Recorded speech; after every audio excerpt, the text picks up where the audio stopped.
Welcome to Financial Foresight. This podcast was made by 4 fee-only CFP professionals to help consumers understand the financial industry. Let's meet your hosts. They're either naive, they're stupid, or they're lazy. You know, the other thing is my ceiling fan just went out in my kitchen today. He is the commander-in-chief on this video right now. And man, I am feeling controlled and I'm empowered and safe. Don't stop for Dwight's baby. We can edit that out. All of the podcast hosts are owners of RIAs registered in their respective home states. All commentary on this podcast represent the opinions of individuals and not their firms. All commentary is financial education, not financial advice. So let's get started. Welcome back, Financial Foresight. We have the whole team together.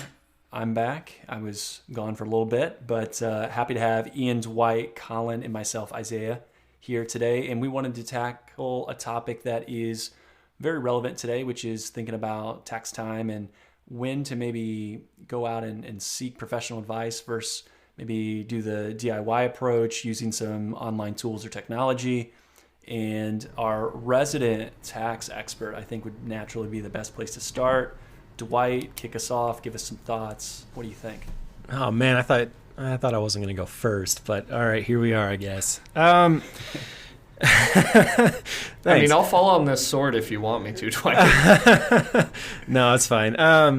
Yeah, I mean, so obviously, since I'm a CPA, I do get asked a lot from financial planning clients and even folks that I have on my tax side. And now that taxes have, quote, gotten easier with higher standard deduction and all that, does it make sense? And so I think there's probably, for a lot of people, 3 big areas to really start thinking about using a competent, qualified tax person. One is if you have rental properties are sort of their own sandbox in their own world, and taxes can get incredibly complex, especially when you're dealing with depreciation. And the minute you bring somebody else into that world, like an investor, things get very, very complex. So I think that is a good start. The other one is if you have a small business, whether you're Schedule C or have an S corporation or something like that, it's, again, a good idea. Taxes get complex. You need to know the rules are constantly changing. 2017 Tax Cuts and Jobs Act was a huge law that really changed a lot of things. So it would, it's kind of a nice thing to have an accountant or somebody that knows what's going on there. And then the other one that I tend to see, which is equity comp, is a good idea to have somebody that knows what's going on with that and how to file that. So those are, I guess, again, those are the 3 big ones. The other one is once you start getting employees and you've got, again, in your small business, you've got employees, you've got a lot of stuff going on, you should definitely be working with a tax accountant. They're going to be worth their weight in gold. And then I guess to answer or to go back to, like, if you're looking for one, are some of the online softwares good or do they work? And I'm not going to go out here and endorse any particular one, but yeah, if your tax life is pretty simple, go for it. It does work. They do work. There's plenty of them on different price points. And then the other side too is I'm not a huge fan of the big box stores. They kind of get this, and I won't call any of them out, you know who they are. But they get this idea that, hey, they're really inexpensive or whatever. And that's not always true. So I try to tell people, hey, look for a local EA or CPA that is going to be around all year. This is what they do. A lot of those big box stores, they're only, going through very short learning programs. Whereas, I have a CPA license. I have 4 years of undergraduate, a master's degree in accounting. I had to go get a state license. Like, EAs still have to go through a pretty big, pretty tough 2-part exam. So, it can be helpful for people that are actually trying to do this rather than just, this seems like a good part-time job for right now. So, and I guess finally, the other one is if you just straight up don't want to deal with thinking about your taxes, then hire somebody. The few $100s that you might pay is, again, probably going to be worth it to know that it's right. Yeah, I would say that my threshold for clients on whether they should hire somebody comes in with 2 places. One is, do you have any non-standard W-2 income? So, like, if you're just W-2 employed, both people in the household or just yourself in the household, you can probably file your own stuff and not make any mistakes because you're going to be taking the standard deduction and all that kind of stuff. But if you get 1099 income or you own your own business or anything like that, at that point we're outsourcing it, because even if all they do is save you $100, but they file your return correctly, it's going to save you time anyway. And then the second thing is, like Dwight was saying, if you just don't want to do it, frankly, if you're getting paid at a certain threshold and paying $500 to save 2-3 hours of your life is worth it to you, then do it.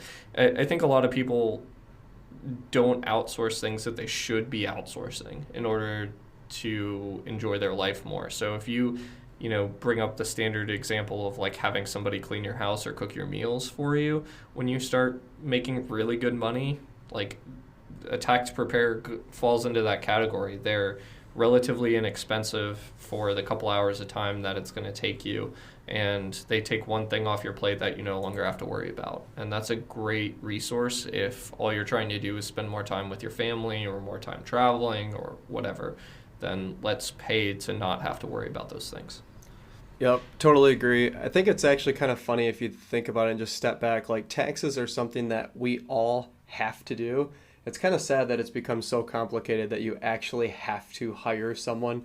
It's almost like a tax in itself to try to file your own taxes, which is unfortunate. But I think you guys nailed it. And I kind of tell my clients the same thing. It's like, if it's really simple, and actually I found most of my clients do their own taxes, and they've asked if I'm willing to take that on or help look over it. And just the last 3 years now, I've been using TurboTax myself, and obviously I have maybe a little more or quite a bit more experience than just the average Joe, but I was baffled by how easy it was just to walk through those programs. So, if I would really encourage people to check it out, especially like that you guys already said, if you're W-2, just log in there, download the software. Sometimes you can even do it for free if it's just a simple W-2, or I think TurboTax has one for like $39.99 or something like that. It really doesn't have to be overly complex, and it's kind of awesome when you start learning about how that process actually works, and how making contributions to your traditional versus Roth accounts impact your taxes. If you're not working with a professional, it could really make you a little bit more knowledgeable in that space, because that's something that, whether you like it or not, you're dealing with it. It's kind of like your health and wealth. Like, you're going to participate in either of those, whether you're trying to or not. Opting out is still a decision, or choosing to not put time and effort into it is still a decision. But yep, if and you guys already said it, if you have really complex stuff, it's probably going to be, you're going to save money by hiring someone to do it, even if it's $1,000 or $500 or whatever the case. If you have moving parts all over the place, definitely get some help. The stuff gets complicated and you might miss something. It's just not worth it. Yeah, I don't have anything to add. I think you guys did a great job. At the end of the day, if you're a business owner and there's someone local that works in that industry that knows what you do really well, their expertise can certainly be beneficial, not only from just like filing taxes, but helping with tax planning and projections, and like thinking through strategically how to help your business grow. Like, I think that's all really, really important too, to think about, outside of just, hey, can you just file my taxes, get this one thing done? There's a lot more to it than that from a planning perspective too, that some really good CPA firms can do. I think maybe one last thing I would add too is that there is such a big difference between past looking tax preparers and future looking tax preparers.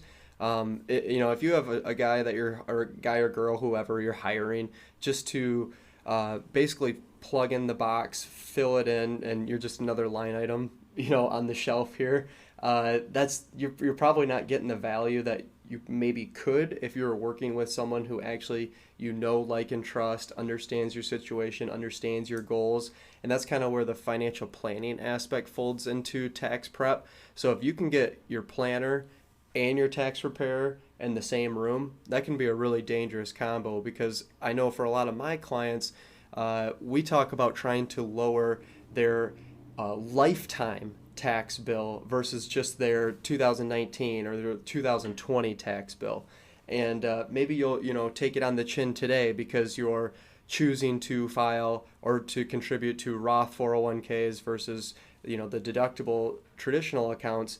But when you fast forward into time and you find that, oh my gosh, when I'm 72 now, because of the new Secure Act, and I'm taking required minimum distributions, oh my gosh, my income or my tax bill is actually going to be higher than what it is today. Like, thank goodness I had someone thinking about that while I was in my 40s and 50s, than just kind of hanging around and then just, waiting till those RMDs add up, or Roth conversions, or, there's a lot of different strategies to lower the lifetime tax bill. Yeah, I agree with that. With anything, having the future in mind while you're making decisions makes you able to make those decisions better. So I think that a good CPA will always be at least aware that the decision will impact you long term and have a conversation with you about that. So I wanted to give a couple of quick resources if you need them, depending on your particular situation. So the IRS does have a free tax return preparation for qualifying tax preparers. It's VITA, VITA, the Volunteer Income Tax Assistance Program, and it helps people that generally make $56,000 or less, persons with disabilities, limited English speaking.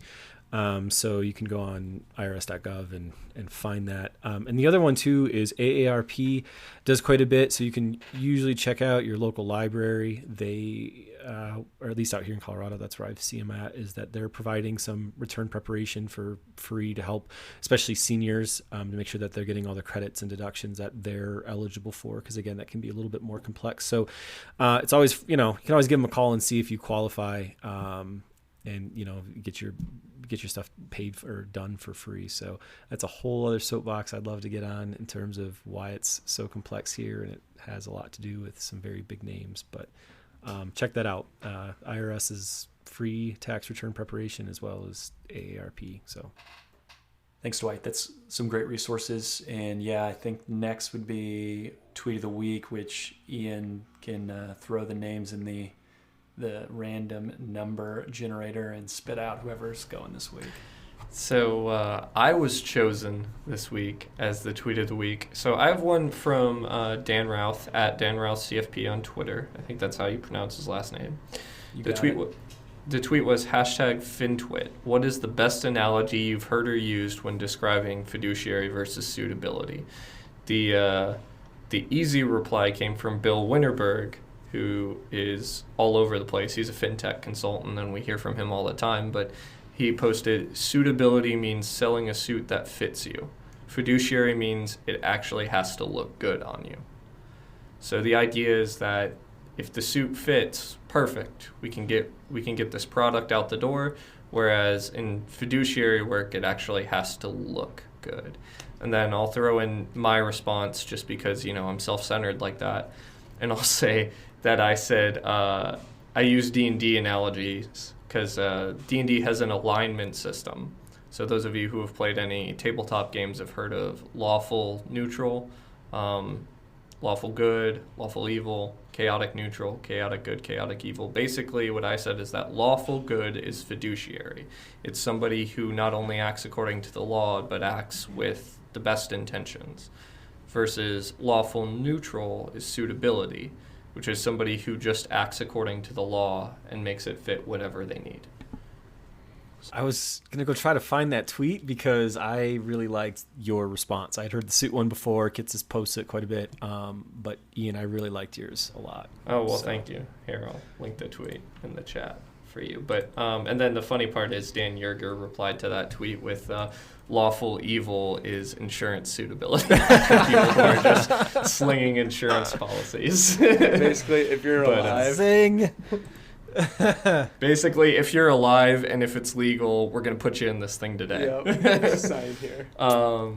So anyway, that was the tweet. Do you guys have any other interesting analogies about fiduciary versus suitability, or any quick ways to explain it? Because this is always something that we have conversations with our clients, because they're like, well, what does being a fiduciary actually mean? So most financial planners have a way that they explain this. I always like the dietitian one. I don't know, that to me just made a lot of sense. Like if you go to a butcher shop and all they sell is meat, and you say, hey, I want to get a meal, what do you recommend? You're going to get meat. Like, that's what you're going to get. But isn't that what Joe Rogan's doing right now? All meat, and it's good for you. So maybe the butcher's. Shit. Yeah, you're right. Yeah.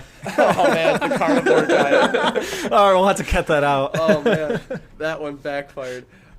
So yeah, versus if you go to a dietitian, they don't sell any products. They don't sell the meat. They don't sell the veggies. They're gonna say, you know what? You should probably have a well-balanced diet.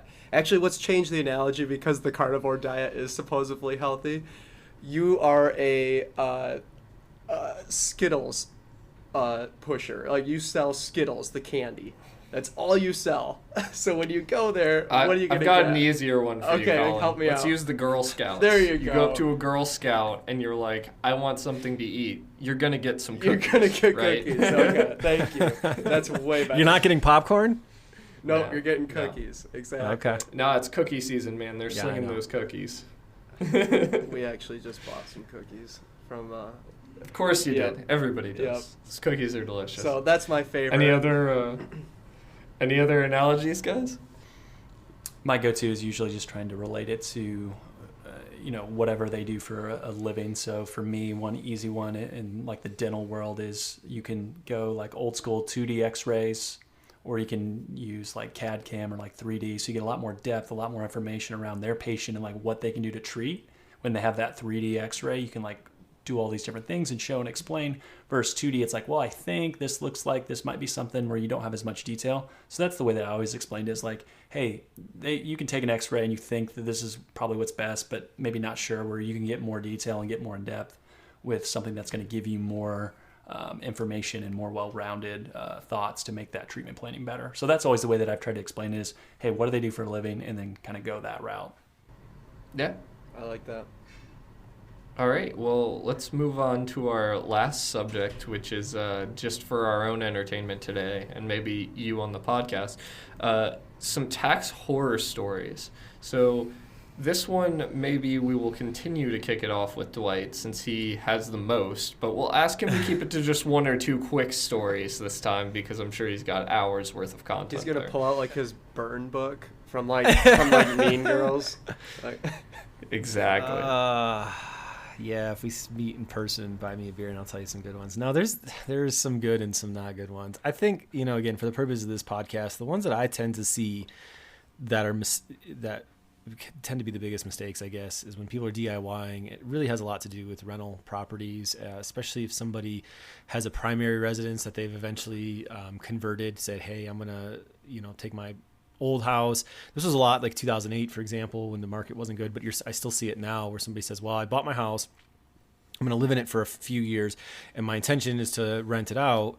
And so they move, and there's usually issues with like depreciation not being taken on the correct amount, or useful lives being incorrect, or another one, and some of this is a little bit less tax related, but just how like homestead property tax exemption is there, or sometimes goes away. And I've seen quite a few people get issues with that, where the county or city municipality would come back and be like, hey, it's not your primary residence anymore, so you owe us 3 times as much property tax because the exemption's gone.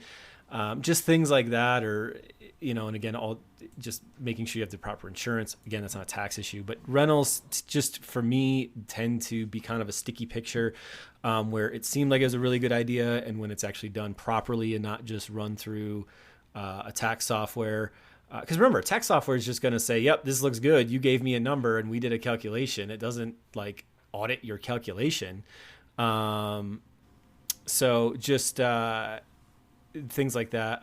Capital gain tax exemption is Colin, that's a good question. Yeah, do you lose that? I kind of forgot. We talked about that before. Yeah, it depends on how long you've owned it, how long you live there, when you sell it. It gets pretty complex. I think it's like Section 121 or something. So if that's you, that's a really good time to talk to a tax person to see what you're going to do. Or 1031 exchanges, like the like kind swaps. Those rules have changed and gotten very much more complex. But anyway, the short answer is that I just kind of those are the ones that I just kind of tend to see is just something goes wrong with the rentals, where I heard something, or renting to family members gets kind of funky. So it's just, again, it's one of those situations where you might want to pay somebody to make sure it's right. Because like I said, I've seen situations where the newly calculated numbers suddenly make this thing not cash flow and not look as good. And it's like, well, okay, you got to go back and amend the last 3 years and pay tax and penalties. And, or that's my recommendation. You can decide not to do it. Sign here. So anyway, that is going to be the short, that's, plenty of other stories, but that's the one that I would just say is just really around rentals. I have a very simple thing that seems to catch people a lot. I've dealt with a lot of clients who have gone from being full-time employees to contracting, and they've come see me after their first year of contracting, and then they're surprised that they owe taxes because they're so used to being W-2 and having things withheld. So if you switch from W-2 to 1099 income, keep in mind that you have to pay your own taxes. And self-employment tax. Yeah, because people don't think about that. So they're like, oh, I earned $100,000 last year, which is what I earned at my W-2 job. So I guess I'm probably going to come out neutral, right? I'm not going to get a refund, but I'm not going to owe anything. Then it's like, no, you didn't withhold anything throughout the year. So now you owe $30,000. Congrats. Did you save it? And you're still going to owe it, and the IRS doesn't really care. So yeah, you open exactly. up a payment plan. Yeah, that's a slam dunk. You don't want to get caught on the treadmill of having to save the money for last year's tax payments by April. Yeah. So don't catch yourself in that. Save revenue whenever you're on a contracting or self-employment basis. You gotta save some revenue for the tax time. Yeah, that's a slam dunk example. Yep. So I have two that are kind of popular. I always hear people, and it just irks me, is when they're like, oh, I gave to charity, or I did this. It's like, oh, it's fine, it's deductible. And it's like, less than 10% of Americans are itemizing their deductions. So more than likely, your donation or whatever you did at the golf outing or whatever, I always hear it at golf outings. That's kind of the where I always hear it's like, oh, it's $150 for a round, but yeah, I'm gonna deduct it on your taxes. And it's like, dude, you are not going to be deducting this on your taxes. I know you won't. And it's just such a common misconception. So that one's probably the most common one that I hear is that, oh, just deduct it, whether it's charity or anything. If you own the home and have a Schedule E, and it's like, oh, I'm going to put in a new blah blah blah, a new washing machine. It's like, nope, you're not going to deduct that. That's actually that doesn't qualify as a repair. That's a capital expense. So that's probably the most common. And then number two, some low-hanging fruit.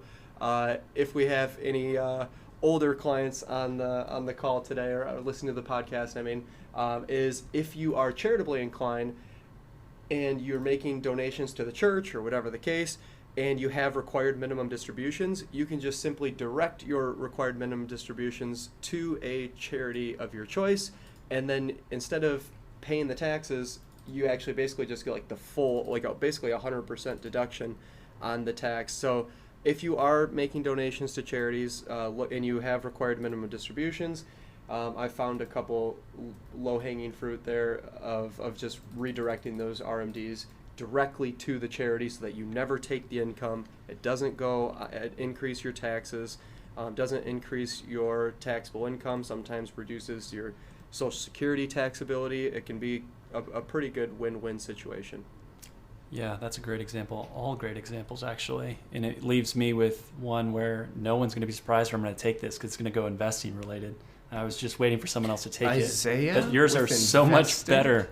They were all so much better because this is one that is not as maybe attractive, but everyone talks about like, hey, this, so and so, it returns X and this or that. But I've seen in the past 2 like investment reviews, just looking at tax inefficient mutual funds, so actively traded mutual funds. One was in a trust account, which automatically moves into a super high tax bracket, and the other just paying taxes when there's no real reason.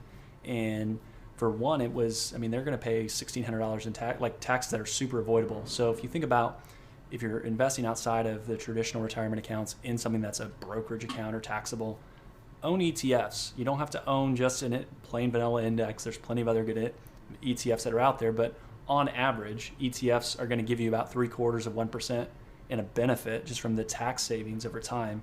And there's a number of different studies that show that compounding piece. It's not that you're never going to pay taxes on it. It's just you can control when you're going to pay taxes on it instead of getting capital gains distributions each year. And the sucky thing is you could buy a mutual fund, it could lose money, and you could still owe taxes at the end of the year. People don't really understand that and the way the structures are, but at the end of the day, just make sure when you're investing outside of a retirement account, it's not necessarily what you show in your statement, it's what you're going to actually keep and what you're paying taxes on, and that net is really, really important. So fees are important, taxes are important. That's the one that I would go with. It's always what you keep, man. It's always what you keep. The size of the paycheck doesn't matter. It's how much you save. Good job. That was a really good answer. Yeah, I like that. Because I think I've run into a lot of people recently who are interested in like more income-based strategies because they want to see the payouts. Mm-hmm. And you sit there and you go, okay, well, like maybe you can get reduced tax rates on some of this income because it's coming from investments, but like if you're going to recognize a ton of capital gains or a ton of dividend distributions in a given year, then that just hurts your net return. I don't know why you're doing that as opposed to just appreciating it and holding it. Tax tail, wagging the dog. Tax exempt bonds is another good example. Like, okay, what's your actual tax rate? So, do you live in California? Do you live in New York? Do you live in Texas, Illinois? No? Okay, well then let's make sure you're actually getting a better tax efficient yield on some of this. So depending on your tax bracket, it may not make a ton of sense either. So yeah. One last thing I've seen too is variable annuities and retirement accounts. So again, not going to say that annuities are the worst thing in the world, but one of the benefits of annuities is the fact that you can have that tax deferral. If you're putting it in a tax deferred account, like a retirement account, you really, to me, that's a huge red flag that someone A, doesn't know what they're doing, so you should fire them for that, or B, they knew what they were doing and they are trying to just make a lot from you as that end client. So don't put annuities in retirement accounts, please, please, please. You don't get double tax benefits for that? No, there's no double tax benefits. Someone probably got a nice, sweet, fat payday, and that's why it was there. But I just had that conversation with someone the other day. It's like, hey, you have $300,000 of annuities in your retirement accounts. Like, it doesn't make any sense. Would that fall more into like the naive, stupid, or lazy category? I haven't heard that in a while. Likely in this one would be the stupid category, but it could also be naive. Not on the client's perspective. Could just be lawful evil, guys. No. We're talking about the on the advisor. We're talking about the client. Yeah, 100%. Yeah, if you don't follow the salesperson on my my dunking on other people, then it's probably hard to know what that means. But yeah, it's not the client. He didn't understand. He was he was asking really good questions and was like, oh. At the end of it, when he finally got it, it was real quiet, and he was kind of running through in his mind. And I was like, just something that I saw. I felt like you should know. And this wasn't someone that was likely going to be a client. It was something else that I saw in a completely different conversation. So I just want to let him be aware that it didn't really make sense. Yep. So one thing that I thought of, Isaiah, when you mentioned the investing in outside of non-retirement accounts, was that I find it all the time. This is almost like a behavioral thing. Is that people are like, I'm maxing my 401k. So I can't save anymore, or like that's all the retirement savings I can do. So that's almost, it's not really a tax thing, but it's almost like a tax on your. It's an IRS limit, right? So it's an IRS. Kind of yeah, qualifies. exactly. But just to be clear, you can save unlimited amounts to a non-retirement or a taxable account, however you want to call it, individual account, joint account, anything outside of 401ks, IRAs, all that fun stuff. And you can still be really, really darn tax efficient to Isaiah's point, if you have low turnover ETFs and are not buying and selling all the time, and you can get really similar results, over long periods of time, kicking that capital gains tax down the road year after year, and even doing a little tax loss harvesting if you wanted to put a cherry on top. Well, especially too, a lot of that, like you said, even some of that stuff that comes out might be beneficial, qualified dividends, which have lower capital gains rate, or capital gains, which you have more control over and are more tax efficient anyway. So, I do think, like, yes, keeping your taxes low is good for long-term wealth building, but I think what we were kind of talking about at the beginning of this conversation was I think you mentioned it, Colin, was just kind of understanding what does your tax bill look like over your lifetime and making sure that you're making good decisions, rather than just being, hyper focused on this tax year one way or the other. So very good point about that. You can save more and invest more and do it without getting penalized too much for it. Yep. Awesome convo. I think that's a great place to stop. I keep thinking of other examples, and we're going to keep running if we keep talking about. You guys were worried. You guys were worried about me. We'll shut it down. Shut it down. No, but thanks everyone for listening. We'll be back again. We'll have more conversations like this. Feel free to hit us up on social medias if you have questions, concerns, thoughts on topics you'd like to hear. Thanks so much. Thanks so much for listening. We hope we were able to make you laugh and allow you to learn something. For all inquiries and questions, please email financialforesight@gmail.com. If you're on Twitter, feel free to give us a follow and ask a question there as well. Remember, the podcast is for general information and entertainment purposes only, and you should not consider what we've talked about investment or tax advice. Please consult your professional team before implementing anything we talked about. If you're enjoying the show, please subscribe on Apple Podcasts and maybe leave us a review. We'd love to hear from you, and thank you so much for listening. We'll be talking again soon.